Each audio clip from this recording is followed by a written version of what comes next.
الحمد للہ حمدا کثیرا۔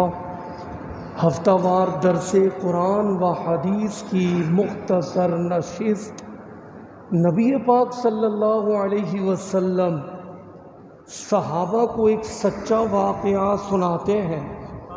آقا کریم نے فرمایا کہ 3 دوست ایک جگہ سفر کر رہے تھے کہ رات ہو گئی۔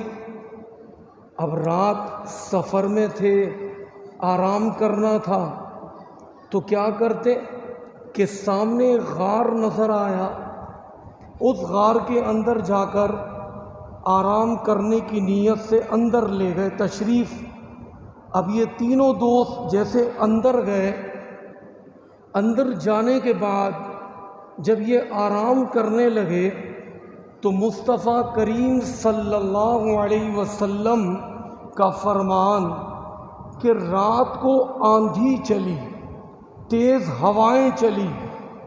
وہ ہوائیں چلنے کے سبب وہ جس غار میں تھے اوپر سے ایک پتھر کا پیس ٹوٹ کر اس غار کے منہ پر آ گیا۔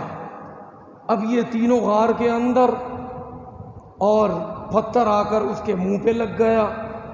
اب وہ پتھر تھا بھی کوئی چھوٹا سا اینٹ تھی نہیں کہ دھکا دے کے ہٹا دے، بہت بڑا پیس آ کر ٹوٹ کر اس غار کے منہ پہ لگ گیا۔ اب ان تینوں کی جانوں پر بن آئی، کوئی راستہ تھا نہیں نکلنے کا، کوئی اور باہر کچھ لوگ بھی موجود نہیں کیونکہ سفر میں تھے، جنگل، پہاڑ، ویران۔ تینوں نے ارادہ کیا آپس میں میٹنگ کر کے کہ زندگی میں جو نیکی اللہ کی رضا کے لیے کی ہے نا، باری باری اللہ کی بارگاہ میں اس نیکی کا واسطہ پیش کرتے ہیں۔ اگر وہ قبول ہوگی تو انشاءاللہ پتھر اپنی جگہ سے ہٹتا رہے گا۔ اب پہلے نے دعا کی، یا اللہ عز و جل، میں بکریوں کو چراتا تھا، اور رات کو جب بکریوں کو چرا کر اپنے گھر آتا تو بکریوں کا دودھ نکالتا تو اپنی اولاد بیوی کو پہلے نہیں، سب سے پہلے اپنے ماں باپ کو پلاتا تھا۔ اب وہ ایک دن بڑا دور چلا گیا، ہریالی ڈھونڈتا ڈھونڈتا چرواہا اپنے تمام جانوروں کو لے کر دور نکل گیا۔ جب واپس آیا، اللہ کی بارگاہ میں وہ دعا کر رہا ہے کہ یا اللہ، جب میں واپس آیا تو میرے ماں باپ سو گئے تھے، لیکن جب میں نے دودھ نکالا تو جب ماں باپ کے پاس آیا تو ماں باپ کو میں نے اٹھایا نہیں۔ اور یہ بات سبق دیتی ہے دین اسلام کی۔ ہم جیسے ماں باپ کو یوں سوتے سوتے اٹھا دیتے ہیں، یہ بے ادبی ہے، ماں باپ کے ادب کے خلاف ہے۔ اگر کوئی بہت مجبوری بھی ہے تو یہ جو پیر کے تلوے ہیں نا، اس کو یوں تھوڑا تھوڑا ہلکا ہلکا دبایا جائے۔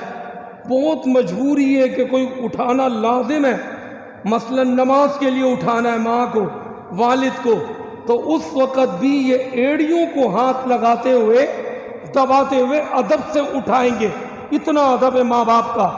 تو کہنے لگا یا اللہ، میں نے اپنے ماں باپ کو اٹھایا نہیں، لیکن اس خوف سے میں گیا بھی نہیں کہ رات میں اگر ماں باپ کو بھوک لگی، کیونکہ پورے دن تو کچھ کھاتے پیتے نہیں تھے، آ کے رات کو دودھ ہی پلاتا تھا، بکریوں کا دودھ نکال کے، تو اگر بھوک لگی تو ان کو کتنی پریشانی ہوگی۔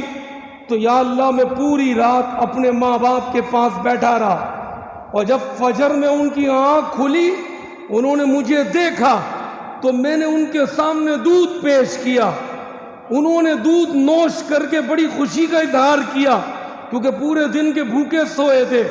یا اللہ، اگر یہ نیکی میری تیری بارگاہ میں قبول ہے تو غار سے پتھر کو ہٹا دے۔ آقا کریم فرماتے غار سے پتھر ہٹ گیا۔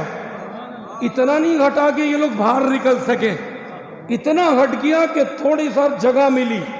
اب دوسرے نے ہاتھ اٹھائے کہ یا اللہ، میری چاچا زاد بہن جس کا میں عاشق ہو گیا تھا، اور میں انتظار میں رہتا کہ میرے قابو میں آ جائے، لیکن وہ قابو میں نہیں آتی تھی، گندی نیت میری تھی۔ یا اللہ ایک دن وہ اتنی پریشان ہوئی کہ مجھ سے مدد لینے آئی کہ تو میرا چچا زاد یعنی کزن ہے، میری مدد کر۔ تو یا اللہ میں نے اس کو 120 دینار دیے اور ساتھ میں نے شرط رکھی کہ ان پیسوں کے عوض تو مجھے اپنے سپرد کرے گی۔ وہ راضی ہو گئی کیونکہ مجبور تھی۔ پیسے لینے کے بعد جب وہ میرے قریب آئی، میں برائی کے ارادے سے آگے بڑھا تو مالک وہ تیرے خوف سے کپ کپا رہی تھی اور مجھے کہہ رہی تھی اتق اللہ، برائی نہ کر، اللہ سے ڈر۔ مالک یہ بات سننے کے بعد میں نے اس کو چھوڑ دیا اور اس سے پیسے بھی نہیں لیے۔ وہ جو 120 دینار دیے تھے وہ بھی میں نے تیری رضا کے لیے دے دیے۔ مالک یہ میری خفیہ نیکی ہے، تو جانتا ہے، اور میں برائی سے بھی بچا۔ اگر یہ نیکی تیری بارگاہ میں مقبول ہے تو پتھر کو ہٹا دے۔ آقا کریم فرماتے غار سے پتھر اور ہٹ گیا تھوڑا، لیکن ابھی بھی باہر نہیں نکل سکتے تھے۔ اب تیسرے نے ہاتھ اٹھایا۔ یہ آقا کریم صحابہ کو سنا رہے، سچا واقعہ، یہ کوئی قصہ کہانی نہیں۔ آقا کریم فرماتے تیسرے نے ہاتھ اٹھایا کہ یا اللہ میرے پاس مزدور کام کرتے تھے، سب کو میں مزدوری دے دیتا تھا جب کام مکمل ہوتا، لیکن ایک مزدور ایک دن مزدوری لیے بغیر چلا گیا۔ اس کی مزدوری سے میں نے کاروبار شروع کیا، مویشی خریدے، جانور خریدے۔ مالک تو نے اتنی برکت دے دی کہ بکریوں کے ریوڑ بن گئے، بھیڑوں کے ریوڑ بن گئے، اونٹوں کے ریوڑ بن گئے اور نوکر چاکر بن گئے۔ مالک ایک دن وہ آیا کئی عرصے کے بعد کہ بھائی آپ میرے سیٹھ تھے، بوس تھے، مجھے آپ اجرت عطا کریں۔ جو اجرت میری بنتی تھی میں نے اس سے کہا کہ یہ جتنے ریوڑ ہیں یہ سب تیری اجرت سے بنے، لہذا یہ سب مال تیرا ہے، تو لے جا۔ کہنے لگا کیوں مجھ سے مذاق کرتے؟ کہا مذاق نہیں کرتا، یہ تیری ہی مزدوری کے پیسے سے میں نے کام شروع کیا تھا، مالک تو نے اس میں برکت دے دی، میں نے لالچ نہیں کی، سارا مال اس کو میں نے لوٹا دیا کیونکہ اس کی مزدوری سے ہی سٹارٹ ہوا تھا۔ وہ سارا مال لے کر گیا۔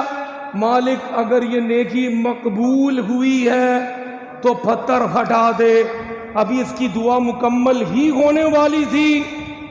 آقا کریم فرماتے غار سے بالکل پتھر ہٹ گیا اور یہ تینوں باہر آ گئے۔ تو یاد رکھیں نیکی کرتے رہیں۔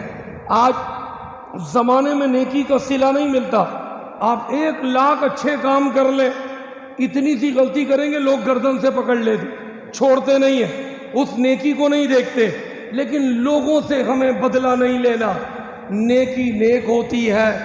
آقا کریم کا فرمان، جو خوشحالی کے دنوں میں رب کو یاد کرتا ہے تو اگر اس بندے پر کبھی مشکل پڑ جائے نا تو اللہ تعالیٰ اس مشکل میں اس کو تنہا نہیں چھوڑتا۔ تو خدارا اللہ کو یاد کرتے رہیں، نیکیاں کرتے رہیں، تاکہ ہم پر کوئی مشکل وقت آ بھی پڑے تو اس نیکی کا وسیلہ دے کر رب کی بارگاہ میں جب فریاد کریں گے تو جب پتھر ہٹ سکتا ہے تو ہماری دنیاوی مشکلات بھی دور ہو سکتی ہیں۔ اللہ پاک عمل کی توفیق نصیب فرمائے۔ لا الہ الا اللہ۔